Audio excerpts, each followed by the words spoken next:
दोस्तों post office में शानदार भर्ती आ चुकी है जीडीएस के पद पर। जीडीएस का पूरा नाम ग्रामीण डाक सेवक होता है। इसमें अगर आप फॉर्म भरेंगे तो आपकी क्वालिफिकेशन सिर्फ और सिर्फ 10वीं पास होनी चाहिए। इसमें मैं आपको बता दूं, ये एक ऐसी भर्ती है जिसमें कोई भी परीक्षा नहीं होती है।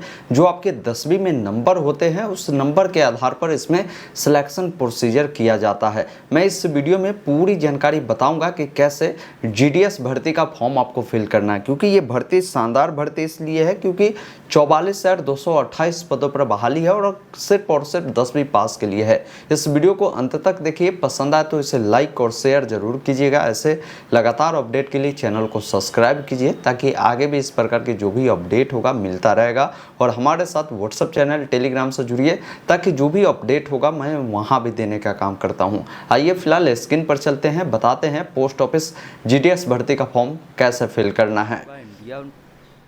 जीडीएस भर्ती का फॉर्म भरने के लिए सबसे पहले आपको आना होगा इनके ऑफिशियल वेबसाइट पर, या आप डायरेक्ट गूगल में लिखेंगे ऑनलाइन अपडेट एसटीएम, यह वेबसाइट मिलेगा जिससे आपको ओपन करना है। और यहीं पर देखेंगे लेटेस्ट जॉब में ही आपको मिलेगा इंडिया पोस्ट जीडीएस वैकेंसी 2024, जिस पर क्लिक करना है। पूरी जानकारी आपको यहाँ पर बताई गई है और नीचे आएंगे तो नोटिफिकेशन को भी डाउनलोड कर सकते हैं और यहीं पर ऑनलाइन आवेदन का भी लिंक मिलता है जिसके सामने आपको क्लिक करना है। अब यहाँ पर आते हैं तो सबसे पहले देखेंगे, पहले नोटिस वाला ऑप्शन मिलता है। आप सर्कल वाइज भी वैकेंसी की डिटेल देख सकते हैं। आप इस पर जब क्लिक करेंगे तो देख पाएंगे कि किस सर्कल में कितनी वैकेंसी है, किस कैटेगरी के लिए उसकी जानकारी दी गई है। जैसे आंध्र प्रदेश के लिए देखेंगे 1355 टोटल सीटें हैं। इसके अलावा आसाम के लिए देखेंगे 746 सीटें हैं। इसी प्रकार अलग अलग यहाँ पर स्टेट का सीटें देखने को मिलेगा। जैसे बिहार में 2558 सीटें हैं। तो आपको जहाँ से भी अप्लाई करना है, बस वहाँ का अगर आप लोकल लैंग्वेज जानते हैं तो उस सर्कल से अप्लाई कर सकते हैं। जैसे बिहार से कोई अप्लाई करना चाहता है तो हिंदी जानता है तो अप्लाई कर सकता है। अगर आंध्र प्रदेश से करना चाहता है तो तेलुगु जानना जरूरी है, तभी आप यहाँ से अप्लाई कर सकते हैं। तो ये ध्यान रखिएगा। बाकी ऑनलाइन अप्लाई करने के लिए स्टेप 1 में देखेंगे आपको ऑप्शन मिलता है रजिस्ट्रेशन का, जिसके सामने आपको क्लिक करना है। जैसे आप यहाँ पर क्लिक करते हैं आपके सामने रजिस्ट्रेशन फॉर्म खुलता है। सबसे पहले आपको अपना मोबाइल नंबर डालना है और यहाँ पर एक ऑप्शन मिलता है वैलिडेट मोबाइल नंबर, जिस पर क्लिक करना है। जो ओटीपी मिले होंगे यहाँ पर फिल कर एक ऑप्शन मिलता है सबमिट ओटीपी, जिस पर क्लिक करेंगे ओटीपी वेरीफाई होता है। इसी अकॉर्डिंग ईमेल आईडी डालना है। ईमेल आईडी पर भी ओटीपी अनवाकर इससे वेरीफाई करना है। अब अप्लीकेंट का नाम, यानी जो आवेदक है जिनका जो भी नाम है 10वीं के मार्कशीट सर्टिफिकेट पे, उस अकॉर्डिंग उनका नाम फिल करेंगे। पिताजी का नाम या माताजी का नाम दोनों में से किसी एक का दे सकते हैं, जिस प्रकार आपके सर्टिफिकेट पे है।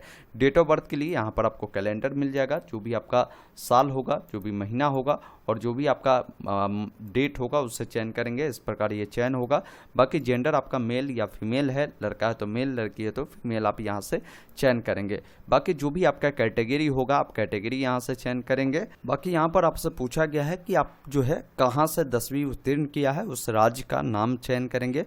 बाकी यहाँ पर पासिंग ईयर बतानी है कि 10वीं आपने किस वर्ष पास आउट किया है, वो जानकारी आप यहाँ से चयन करेंगे। उसके बाद नीचे में ये जो कैप्चा कोड दिख रहा है उससे डालेंगे। ये समझ में नहीं आता है तो यहाँ से इसे रिफ्रेश करेंगे तो नया आ जाएगा, उसे डालकर सबमिट वाले विकल्प पर क्लिक करना है। इस प्रकार आपका जो स्टेज 1 है यानी रजिस्ट्रेशन प्रक्रिया वो कंप्लीट होता है। आप सिंपली ओके वाले विकल्प पर क्लिक करेंगे और थोड़ा सा वेट करेंगे। आपके सामने नीचे 10 नंबर से जानकारी फिल करनी है, जिसमें आपको आधार नंबर पूछा गया तो आधार नंबर है तो आप जरूर यहाँ पर देंगे। अगर कोई दिव्यांग है तो यस करेगा, अन्यथा नो वाले विकल्प पर क्लिक करेंगे। यस करेंगे तो आपको बताना होगा किस प्रकार की दिव्यांगता है, वो कैटेगरी आपको चयन करना है। नहीं है तो नो करेंगे। ये सब जानकारी भरने की जरूरत नहीं है। बाकी 12 नंबर कॉलम में पूछा गया कि 10वीं लेवल तक आपने कौन कौन से लैंग्वेज पढ़ा है, वो जानकारी बतानी है। जैसे बहुत सारे ऐसे लोग होते हैं जो इंग्लिश भी पढ़े होते हैं, हिंदी पढ़े होते हैं, कोई उर्दू पढ़े होते हैं, कोई अलग अलग यहाँ पर लैंग्वेज पढ़े होते हैं, मैथिली होते हैं। तो आप जो भी पढ़े हैं 10वीं लेवल पर, आपको मल्टीपल लैंग्वेज चुनने का ऑप्शन है। आप उससे चयन कर आप ओके करेंगे। अगर एक ही लैंग्वेज आपने पढ़ा है तो उससे भी आप चयन कर सकते हैं, इससे कोई दिक्कत नहीं है। यहाँ पर पूछा गया कि अगर आप एम्प्लॉयज है तो आप बताएंगे, नहीं तो यहाँ पर नो वाले विकल्प पर क्लिक करेंगे। एम्प्लॉय होंगे एस करेंगे तो आपको एनओसी जो नंबर है वो आपको बताने होंगे। बाकी आपको यहाँ पर फ़ोटो अपलोड करनी है। फ़ोटो आपका 50 केबी जो है इसका साइज बताए गए हैं और इसका DPI 200 DPI में होनी चाहिए। बाकी डायमेंशन की बात करें तो 200 × 230 पिक्सल में होनी चाहिए। फ़ोटो को यहाँ से अपलोड करेंगे, फिर सिग्नेचर 20 KB तक आपको अपलोड करनी है, फिर सबमिट वाले विकल्प पर क्लिक करना है। फिर आपने जो भी जानकारी फिल किया है सबका एक बार प्रीव्यू सेक्शन आता है जिसमें अपनी तमाम जानकारी को अच्छे से मिलान करें। कोई जानकारी गलत है तो अब सुधार कर सकते हैं, यहाँ से कैंसिल कर जानकारी सही है तो चेकबॉक्स पर टिक कर सबमिट वाले विकल्प पर क्लिक करना है। इस प्रकार आपका रजिस्ट्रेशन कंप्लीट होता है। आपको एक रजिस्ट्रेशन नंबर मिल जाता है, इसको नोट कर जरूर रख लेनी है। उसके बाद एक ऑप्शन मिलता है कंटिन्यू टू अप्लाई का, जिस पर आपको क्लिक करना है। जैसे आप यहाँ पर क्लिक करते हैं तो यहाँ पर आपसे पूछा जाएगा कि किस सर्कल के लिए आपको अप्लाई करना है। तो मैंने आपको बता ही दिया कि हर सर्कल के लिए वैकेंसी बता दी गई कि कहाँ कितनी वैकेंसी है। आप किसी भी सर्कल के लिए अप्लाई कर सकते हैं, बशर्ते वहाँ का जो लोकल लैंग्वेज है वो आप जानते होंगे। तो बाकी देख लीजिएगा जहाँ भी आपको अप्लाई करना है, आपके कैटेगरी में कितनी बहाली है, टोटल कितनी बहाली है, वो सब जानकारी देखना है। और मुख्य रूप से लैंग्वेज देख लेना कि वहाँ का लैंग्वेज क्या है, वो जानते हैं तो उससे आपको अप्लाई कर सकते हैं। बस यहाँ से आपको वो सर्कल चयन कर लेना है। उसके बाद यहाँ से सबमिट वाले विकल्प पर क्लिक करना है। फिर आपके जो नंबर होंगे उस पर OTP जाएंगे, OTP को फिल करेंगे, यहाँ पर कैप्चा कोड को डालकर नेक्स्ट वाले विकल्प पर क्लिक करना है।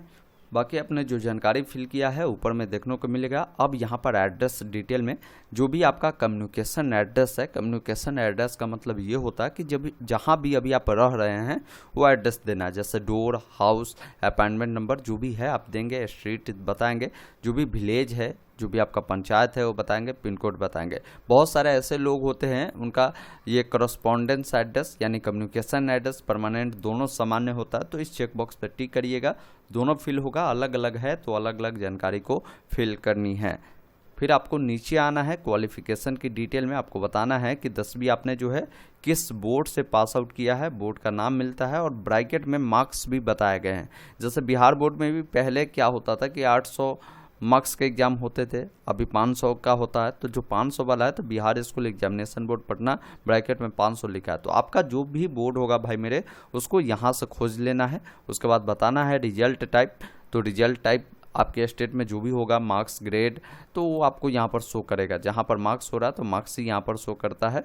अब मार्क्स में जानकारी आपको बतानी है। जैसे यहाँ पर देखिए बोला गया है कि इंग्लिश में आपको कितने नंबर मिले। हालांकि ये मेरिट में इंक्लूड नहीं होगा, यहाँ पर इन्होंने क्लियर लिखा है। तो किसी को अगर इंग्लिश में 70 नंबर मिले तो बताएंगे। इसके अलावा आपने जो लैंग्वेज पढ़ा होगा, जैसे हर स्टेट का एक लैंग्वेज होता है, जैसे बिहार का हिंदी है तो आप हिंदी पढ़ा होगा, या हो सकता है आपने ये मैथिली या उर्दू आपने पढ़ा होगा तो वो भी आप बता सकते हैं। जो भी पढ़ा है उससे चयन कर यहाँ से उससे चयन करेंगे। फिर मैथ में आपको कितने नंबर मिले, साइंस में कितने मिले, सोशल साइंस में कितने मिले हैं, और इसके अलावा भी संस्कृत भी होता है तो संस्कृत भी यहाँ से चयन कर बताएंगे कितना मिला है।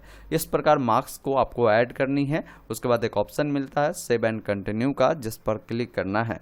अब आप अगले स्टेप में आते हैं जहाँ पर प्रेफरेंस देनी है। अब देखिए यहाँ पर आपने सर्कल बता दिया कि मैं इस सर्कल से अप्लाई करना चाह रहा हूँ, तो उस सर्कल के तहत कई सारे डिवीज़न होते हैं। अब डिवीज़न की जानकारी आपको यहाँ पर मिल जाएगी जो देख पाएंगे। अब इससे बेटर क्या है कि एक बार क्या करें, यहाँ पर जब आप आएंगे वेबसाइट पर जिसका लिंक मैंने दिया है, अब यहाँ पर अलग अलग स्टेट का नाम मिलता है। आप स्टेट के नाम के सामने जब क्लिक करेंगे तो उस स्टेट में जितने भी सर्कल है सभी सर्कल का नाम मिलता है।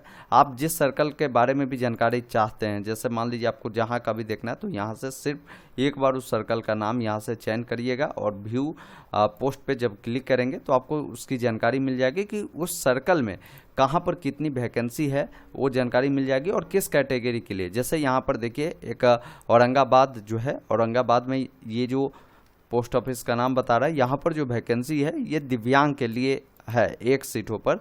तो अगर कोई दिव्यांग अप्लाई करता है तो उसको प्राथमिकता मिलेगा, नॉर्मल लोगों को नहीं मिलेगा। फिर यहाँ पर देखिए इस पोस्ट ऑफिस में वैकेंसी है जो कि जनरल के तहत है, यूआर के तहत। तो इसमें जनरल वाले, ओबीसी वाले, एससी वाले, एसटी वाले सभी लोग फाइट कर सकते हैं। तो बहुत सारे ऐसे जगह है जहाँ पर ओबीसी के लिए वैकेंसी है, तो यहाँ पर सिर्फ ओबीसी के कैंडिडेट को यहाँ पर मौका मिलेगा। तो ये देखना बहुत ज़रूरी है। मान लीजिए अगर आप एससी एसटी है और ओबीसी वाले पोस्ट ऑफिस का प्रेफरेंस पहले देंगे तो प्राथमिकता आपको मिलेगी ही नहीं, क्योंकि ये seat seat already reserve OBC वालों के लिए, जहाँ पर एससी वालों एसटी वालों के लिए रिजर्व है, वहाँ पर ओबीसी जनरल वाले अप्लाई करेंगे तो फिर मौका नहीं मिलेगा। यही ध्यान रखिएगा, यूआर जहाँ है इसका मतलब है कि उस पर हर कैटेगरी के लोग जो है फाइट कर सकते हैं। बाकी जहाँ पर कैटेगरी का नाम लिख दे रहा है जैसे ओबीसी एससी एसटी, तो उसी कैटेगरी के कैंडिडेट वहाँ का जो पोस्ट ऑफिस का प्रेफरेंस चुनेंगे तो वो आपके लिए बेटर होगा, आपको प्राथमिकता मिलेगी। तो इस अकॉर्डिंग आपको जहाँ का भी प्रेफरेंस देना है एक बार उसे चयन कर व्यू पोस्ट पर जब आप क्लिक करेंगे तो यहाँ से भी आपको वो डिटेल जो है खुल जाएगी, जो मैंने अभी आपको चेक करना बताया, इसको आपको एक बार देख लेनी है। उसके बाद यहाँ पर आएंगे, आपको बताना है कि आपको किस डिवीज़न से अप्लाई करना है। आप सिंपली उस डिवीज़न को यहाँ से चयन करेंगे तो यहाँ पर पूरी जानकारी मिल जाएगी कि इस डिवीज़न के तहत कहाँ कहाँ पोस्ट ऑफिस है, उसका नाम मिलेगा। बाकी पोस्ट की डिटेल में आपको मुख्य रूप से ध्यान रखना है, कोई ओबीसी वाले बच्चा है तो यहाँ ओबीसी के लिए यहाँ पर सीटें रखी गई है, आप इसका प्रेफरेंस दे सकते हैं। जहाँ पर जनरल का है उसका भी प्रेफरेंस दे सकते हैं। इसमें इस बार बदलाव क्या हुआ है कि आपका जो कैटेगरी है, आप जिस कैटेगरी के लिए फाइट करेंगे, जैसे यूआर में सभी कैंडिडेट फाइट करेंगे तो वो सब विकल्प मिलेगा। जहाँ पर एससी एसटी के लिए सीटें है वो आपको खुलेगा ही नहीं, ये अच्छी चीज़ें कर दी गई है। तो आप जहाँ भी चाहे प्रेफरेंस देना आप उससे दे सकते हैं। जैसे मान लीजिए हमको इसे 1 नंबर में देना है तो मैं यहाँ पर क्या करता हूँ, 1 इसको देता हूँ, 2 नंबर में इसको देना है, 3 नंबर में इसको देना है, 4 नंबर में इसको देना है, 5 में इसको देना है, 6 में इसको देना है। फिर इसमें आप आगे हमको बढ़ना है तो यहाँ पर फिर आगे बढ़कर यहाँ पर आप 6 7 जो भी है आप इस प्रकार प्रेफरेंस दे सकते हैं। तो आप जितना भी चाहे उतना प्रेफरेंस दे सकते हैं, मैक्सिमम जितना आपकी इच्छा है उतना दे सकते हैं, ये ध्यान रखिएगा। तो यही ध्यान रखना है कि जहाँ जिस कैटेगरी के है पहले उस कैटेगरी वाला ही विकल्प को दीजिए। ये यूआर में हर कैटेगरी के लोग फाइट करेंगे, जैसे आप ओबीसी क्या है, एससी क्या है, एसटी के हैं, इसके अलावा जनरल वाले हैं, ईडब्ल्यूएस वाले, सभी लोग फाइट करेंगे। तो पहले प्राथमिकता अपने कैटेगरी वाले जो भी पोस्ट ऑफिस है वहाँ आपको ज़रूर दे देनी है। उसके बाद वाले जो बचेंगे सब में यूआर वाला भी आप दे दीजिएगा और मैक्सिमम प्रेफरेंस दीजिए। जैसे आपके यहाँ अगर 50 पोस्ट ऑफिस 60 पोस्ट ऑफिस है तो 50-60 विकल्प दीजिए, ताकि जहाँ भी अगर कटअप कम जाता है, आपका कटअप के अकॉर्डिंग नंबर आएगा तो कहीं ना कहीं आपका सिलेक्शन हो जाए, ये ध्यान रखिएगा। इस अकॉर्डिंग इसका चयन करिएगा। फिर नीचे आना है, आपको डिक्लेयर करना है, चेकबॉक्स पर टिक कर एक ऑप्शन मिलता है सेव एंड प्रोसीड का, जिस पर क्लिक करना है। इस प्रकार देखेंगे आपका जो डाटा है वो सेव होता है। आप ओके वाले विकल्प पर क्लिक करेंगे। उसके बाद आप अगले स्टेप में आते हैं जहां पर आपको पेमेंट करने होंगे। 100 रुपये का पेमेंट लगता है ओबीसी वालों का, एससी एसटी का होंगे तो कोई पेमेंट नहीं लगेगा। पेमेंट करने के लिए मेक पेमेंट वाले विकल्प पर आपको क्लिक करना है। पेमेंट आप जिस भी माध्यम से करना चाहे पेमेंट आप कर सकते हैं, जैसे net banking, debit card, credit card, UPI. जैसे यूपीआई से करना है तो आप यूपीआई को चुनें, यहाँ से भीम यूपीआई को चुनकर आप यहाँ से मेक पेमेंट वाले विकल्प पर आपको क्लिक करना है। क्यूआर कोड आएगा, इसको स्कैन कर पेमेंट करेंगे। पेमेंट पूरा होने के बाद आपको इसका जो प्रिंट मिलेगा उससे निकाल कर अपने पास सुरक्षित रख लेनी है। फिर आपको एक ऑप्शन प्रिंट का मिलेगा, इस पर क्लिक कर आप इसका प्रिंट ले सकते हैं, या आप इनके वेबसाइट पर भी आएंगे। अगर मान लीजिए आप पेमेंट इनकेस नहीं कर पाते हैं तो पेमेंट भी आप यहां से जाकर चेक कर सकते हैं। यहां पर भी सारा ऑप्शन आपको मिल जाएगा। दोस्तों अभी आपने देखा, मैंने आपको स्टेप बाय स्टेप बताया कि कैसे पोस्ट ऑफिस जीडीएस भर्ती का फॉर्म आपको फिल करना है। आशा और उम्मीद करता हूँ आपने पूरी जानकारी समझा होगा। तो इस वीडियो को लाइक और शेयर जरूर कीजिएगा। वीडियो देखने के लिए बहुत बहुत धन्यवाद। जय हिंद।